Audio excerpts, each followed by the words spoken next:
আমাদের last class, অনেক বৃষ্টি। এই যে সাফওয়ান, দেখা যায় সাফওয়ানকে? I'm so very happy happy? বৃষ্টির মধ্যে তুমি হ্যাপি কারণ কি? because this is my last class.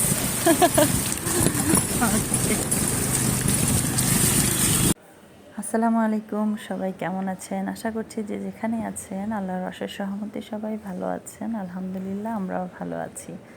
কি পরিমাণ যে বৃষ্টি আর ঝড়োয়া বাতাস, কি বলবো। এর মধ্যেও আজকে লাস্ট দিন স্কুলের, তাই আসতেই হবে।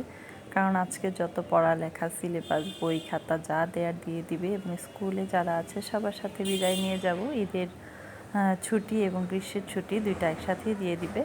তো আমরা অনেক হ্যাপি। আর আজকে আমাদের জন্য এক ভাবি আমাদের ট্রিট দিবে, যেহেতু আজকে লাস্ট ক্লাস। ভাবি প্রায় এসে বসতে পারে না, তাই আজকে আমাদের সাথে নাস্তা করতে এসেছে স্কুলে। তো এখন আমাদেরকে ট্রিট দিবে। এত বৃষ্টির মধ্যে আর কি খাওয়া যায়, একটা কমন নাস্তাই তো আমাদের আছে। আর যেহেতু আমরা সকালে পরোটা ভাজি হালকা নাস্তা করি, তো ভাবি যেহেতু ট্রিট দিবে বললো যে অন্য কিছু নাও। আর খিচুড়িটাই ভালো লাগছিল, আর অন্যান্য কোনো আইটেমও ছিল না। বৃষ্টির দিন কোনো আইটেম রান্না করতে পারেনি। তারপর আমরা খিচুড়ি নিয়ে নিলাম এবং সাথে গরুর মাংস বোনা। খুবই মজা ছিল খাবারটা, খুবই ভালো লেগেছে। সাথে আবার আলু ভর্তা নিয়েছি সালাদ দিয়ে। আর ভাবি বাসা থেকে মিষ্টি নিয়ে এসেছিল আমাদের জন্য। তো আমাদের লাবণী ভাবি, দীপা ভাবি, ফারজানা ভাবি, আমরা তো কমন সবসময় নাস্তা করি, সবাই দেখেন। তো আজকে আমাদের সাথে আমাদের আম্মু ভাবিও আমাদের সাথে অ্যাড হয়েছে। খুবই ভালো লেগেছে ভাবির সাথে নাস্তা করে। আর ভাবিকে অসংখ্য ধন্যবাদ আমাদের এত সুন্দর একটা ট্রিট দেওয়ার জন্য। স্কুলের লাস্টে এটা আমাদের জন্য খুবই আনন্দের ছিল। খাওয়া দাওয়া, আবহাওয়া সব কিছু মিলিয়ে খুব ভালো লেগেছে। তো আমরা নাস্তা টাস্তা করে চলে যাব এখন। আবার ছোটদের ছুটি হয়ে যাবে, ছোট বাচ্চাদের। আমাদের সবারই দুটা করে বেবি। তো ছোটদের ছুটি হয়ে গেলে ওদেরকে ওয়েটিং রুমে নিয়ে বসবো, আর বড়দের ছুটির জন্য ওয়েট করব। এখন গরম গরম চা নিয়ে নিলাম আর কোক নিয়ে নিলাম, যে যেটা খাই। তো আমরা এখান থেকে খাওয়া দাওয়া শেষ করে চলে আসলাম বাচ্চাদের ছুটি হওয়ার পর ছোটোদেরকে নিয়ে ওয়েটিং রুমে। দেখেন কি পরিমাণ স্টুডেন্ট আর আমরা প্যারেন্টসরা আছি। প্রচুর বৃষ্টি, তাই বাইরে বের হওয়ার মতো উপায় ছিল না। বাচ্চাদেরকে নিয়ে সবাই বসে আছি, ভিতরে পানি চলে এসেছে। আর বাইরে অনেক ঝড়া বাতাস আর ঝিরিঝিরি বৃষ্টি কন্টিনিউ চলছে। বৃষ্টি তো থামার কোনো নামই নেই।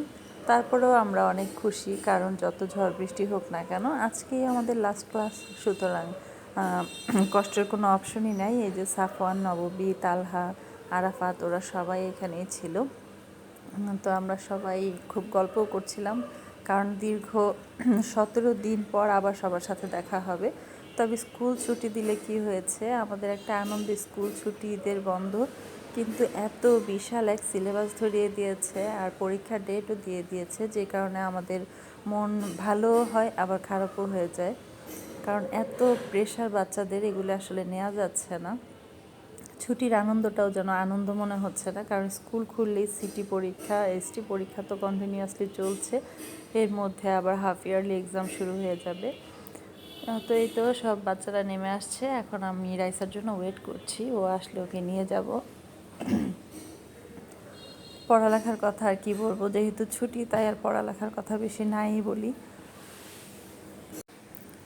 তো এই তো সবাই যখন অপেক্ষা করছিলাম, সাফানও অপেক্ষা করছে, এদিকে রাইসা নেমে আসছে। ওই তো এখানেও ও আমাকে দেখেছে কিনা জানি না, কিন্তু আমি ওকে দেখে হাই দিচ্ছিলাম। ও ফ্রেন্ডের সাথে খুবই গল্প করছিল, কারণ শেষের দিন সবার সাথে বিদায় নেবে, গল্প করবে, এটাই ওদের আনন্দ। তবে বৃষ্টি থাকার কারণে বাচ্চারা বেশি মজা করতে পারেনি, আর একটু সময় কাটাতো সবাই। বৃষ্টির জন্য আর কেউ দেরি করিনি, সবাই চলে এসেছি। এদিকে সাফওয়ান ওর ফ্রেন্ডদের সাথে কোলাকুলি করছে, ঈদের জন্য বিদায় নিচ্ছে। সাফওয়ান তো খুবই হ্যাপি। এদিকে তালহা ছিল, নববী ছিল, আরাফাত চলে গিয়েছে আগে আগে, তাই আরাফাতের সাথে দেখা হয়নি। সাফওয়ান সবার সাথে কোলাকুলি করছে। তালহাও বেশি একটা ইন্টারেস্টেড না, নববী তো একদমই না, নববী খালি সরে যাচ্ছে। আর সাফওয়ান তো খুবই দুষ্টামি করছে। যাই হোক, সব কিছু মিলিয়ে ভালোই লেগেছে। আর এই দিনটা আসলে খুবই মজার একটা দিন ছিল, তাই আপনাদের সাথে শেয়ার করলাম। পরবর্তীতে ভিডিওটা দেখলে এই দিনটা আবার মনে পড়বে। তো সবাই ভালো থাকবেন, সুস্থ থাকবেন, আমাদের জন্য দোয়া করবেন এবং এই বৃষ্টিতে যারা অনেক কষ্টে আছে তাদের জন্য অনেক অনেক দোয়া। রাইসা খুব হ্যাপি, সেটাই বলছিল। আমরা এখন গল্প করতে করতে বাসায় চলে যাচ্ছি। আল্লাহ হাফেজ।